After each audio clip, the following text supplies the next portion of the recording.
Olá, eu sou o pastor Daniel do Amaral, da Igreja Presbiteriana Unida de Brasília.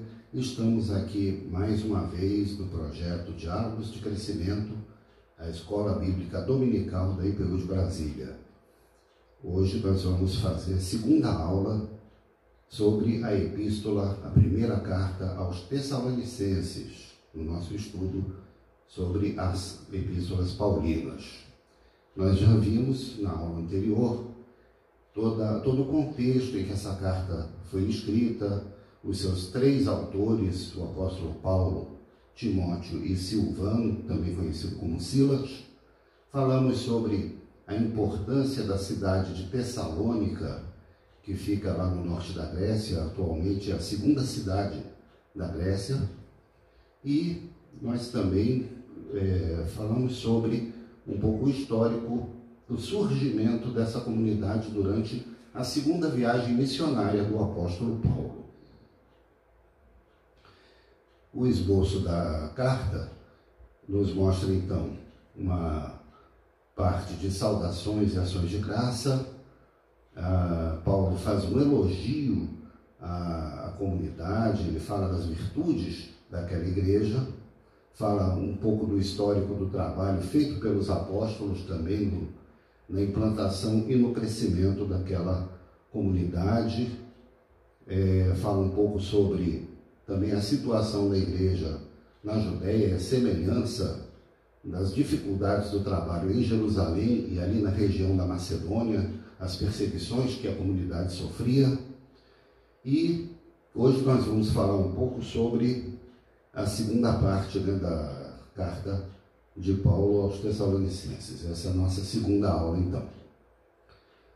No capítulo 2, Paulo fala do desejo que ele tinha de visitar a comunidade, porque ele saiu de Tessalônica, foi para Bereia, de Bereia ele foi para Atenas, de Atenas ele foi a Corinto. E em Corinto ele estava investindo num grande trabalho, porque Corinto era uma das maiores cidades do Império Romano naquela época. Então ele estava empenhado na implantação da igreja em Corinto. Por isso ele não estava tendo tempo para se deslocar até Tessalônica para rever aqueles irmãos que ele tinha deixado lá naquele trabalho. Então ele fala sobre o seu sentimento, ele dizendo que, estando separado de vocês por breve tempo, ficando longe dos olhos, mas perto do coração, essa expressão que se tornou uma espécie de ditado popular, longe dos olhos, mas perto do coração, com muito mais empenho e grande desejo procuramos ir vê-los pessoalmente.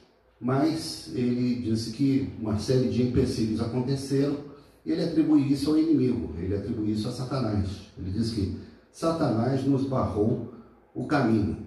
Muitas vezes no nosso ministério pastoral e também na nossa vida espiritual, acontecem algumas coisas que não nos é permitido realizar. Então, às vezes Deus permite que o inimigo haja nessa ou naquela circunstância, mas nada também foge ao propósito de Deus. Se fosse realmente o propósito de Deus que Paulo fosse até Tessalônica, ele teria ido. Isso aí não há como negar nem duvidar.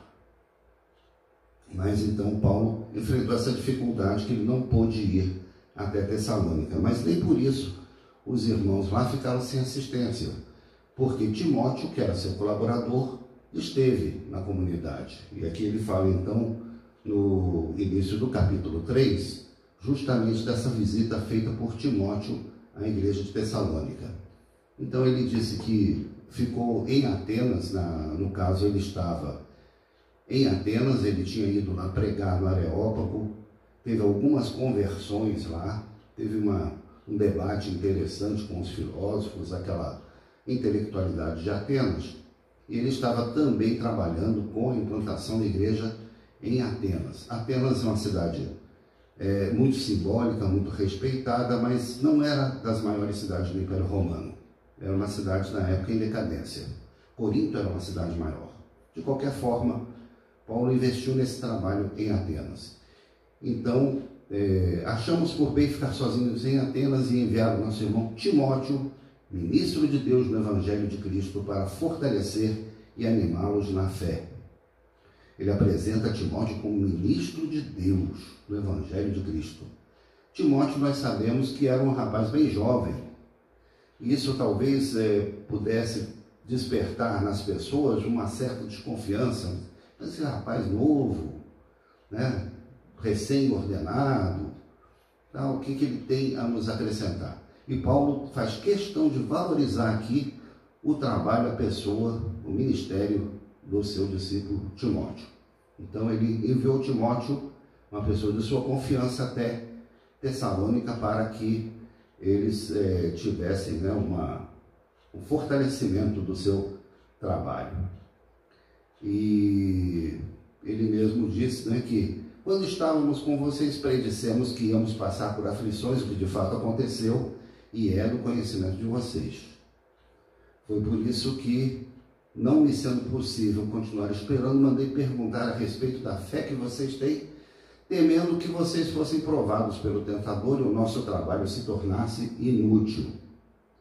Paulo já estava, digamos assim, escaldado pelo que tinha acontecido lá na Galácia, quando ele implantou diversas igrejas na região e depois vieram outros pregadores, outras pessoas em nome da comunidade de Jerusalém e judaizantes em geral, e começaram a querer desmanchar todo o trabalho que Paulo tinha feito. Então a preocupação de Paulo é que isso acontecesse também agora na sua segunda viagem missionária, mas felizmente não foi o que ocorreu. Então Timóteo esteve lá e trouxe um relatório da sua visita. Então ele diz: agora, com o regresso de Timóteo vindo do meio de vocês, trazemos boas notícias a respeito da fé e do amor que vocês têm, e ainda de que guardam sempre grata lembrança de nós, desejando nos ver e tal. Então ele fica tranquilizado por essa visita que Timóteo fez à comunidade de Tessalônica, mas trazendo também perguntas, inquietações, dúvidas, coisas que a comunidade queria esclarecer com a palavra do apóstolo. Então ele, diante desse relatório trazido por Timóteo, ele dá graças a Deus e pronuncia uma bênção. Que o próprio Deus, nosso Pai e Jesus, o nosso Senhor, preparem o nosso caminho para podermos ir visitar vocês, e o Senhor faça com que cresça e aumente o amor de uns para com os outros e para com todos, como também o nosso amor por vocês, a fim de que o coração de vocês seja fortalecido em santidade, isento de culpa, na presença de nosso Deus e Pai, na vinda do nosso Senhor Jesus, com todos os seus santos. Então, uma bênção muito bela e muito significativa, principalmente que a comunidade crescesse em amor. Isso é uma coisa importante. Ele nem não crescesse apenas em número, não crescesse apenas no seu tamanho, na sua quantidade de pessoas. Hoje nós temos um foco muito grande, quando se fala em crescimento de igreja, a gente fala muito de crescimento numérico, que é uma coisa importante, com certeza. Mas aqui Paulo ele não se preocupa só com a quantidade, com o número de frequentadores da comunidade, ele também se preocupa com a qualidade do relacionamento entre as pessoas. Então ele fala, que o Senhor faça com que cresça e aumente o amor de uns para com os outros e para com todos, como também o nosso amor por vocês. Ele que estava fora, longe da comunidade, mas que também, de alguma forma, fazia parte dela. Agora ele passa no capítulo 4 a responder algumas questões, algumas dúvidas, algumas coisas colocadas pela comunidade de Tessalônica. E o primeiro ponto que ele aborda é a questão da ética sexual, do comportamento sexual das pessoas na comunidade dos tessalonicenses. É um assunto sempre presente, sempre importante na vida das igrejas. E aqui ele fala com bastante clareza, a vontade de Deus é a santificação de vocês, que se abstenham da imoralidade sexual, que cada um de vocês saiba controlar o seu próprio corpo em santificação e honra, não com desejos imorais como os gentios que não conhecem a Deus. Então, o apóstolo Paulo é bastante rigoroso nessa questão. Nós precisamos sempre lembrar que as comunidades da igreja primitiva, principalmente no mundo greco-romano, eles vinham do paganismo, onde havia um culto de diversas divindades, e muitos desses cultos eram relacionados com a questão sexual. Então haviam festas, havia celebrações onde a promiscuidade sexual, as licenciosidades sexuais, as festas chamadas bacanais. Bacanal vem de quê? Vem do deus Baco, o deus do vinho, também conhecido como Dionísio no mundo grego. Então, todos esses festejos, eles tinham, no fim das contas, uma finalidade de encontro sexual entre as pessoas. Ao passo que a ética judaica, com relação a isso, era bastante severa, né? Era muito mais recatada em relação, né, na relação entre as pessoas, e o sexo ficava mais contido na instituição do casamento. Paulo não fala aqui na palavra casamento, mas fala de uma atitude responsável com relação ao relacionamento sexual. Então, que cada um de vocês saiba controlar o seu próprio corpo em santificação e honra, não com desejos imorais como os gentios que não conhecem a Deus. Então, ele aponta aqui para um relacionamento, para uma qualidade de relacionamento que não seja focada exclusivamente na questão da atração física, da atração sexual. Existem outras coisas que precisam ser levadas em consideração quando se busca o relacionamento com uma outra pessoa. Então, não se prende simplesmente à questão, né, da atração física, só a questão fisiológica, né? Existem outros fatores aí que contribuem para a qualidade do relacionamento. O versículo 6 é muito interessante. Ele diz assim: que nesta matéria ninguém ofenda nem defraude o seu irmão, porque contra todas essas coisas, como antes já avisamos, testificamos, o Senhor é o vingador. Então ele fala de que os relacionamentos têm que ser absolutamente honestos, que não pode haver engano, que não pode haver o que ele chama aqui de defraudação. Então, essa recomendação, ela é sempre atual, porque independente da religião, independente da igreja, o que a gente observa muitas vezes é que nesse campo do relacionamento, principalmente do relacionamento sexual, existe muito jogo, muita enganação, não é?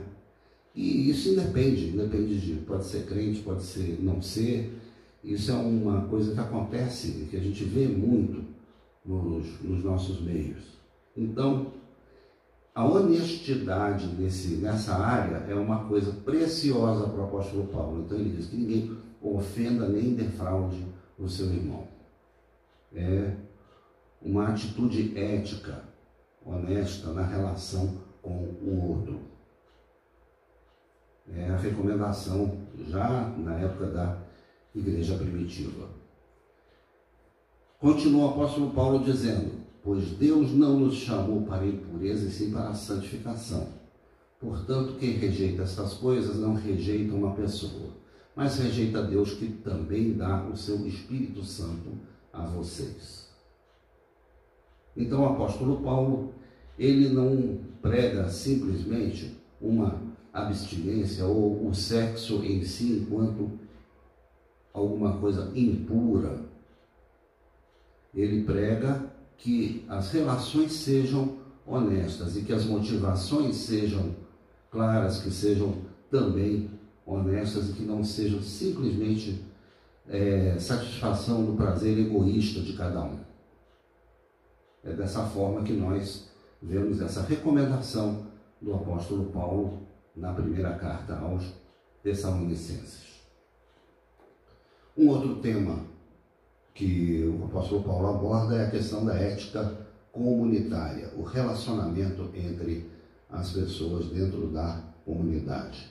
Então ele diz: quanto ao amor fraternal, não há necessidade que eu lhes escreva, porque vocês mesmos foram instruídos por Deus a amar uns aos outros. Então, da mesma forma que ele recomendou às igrejas na Galácia, ele fala também desse ponto, que é um ponto central do Evangelho de Jesus Cristo.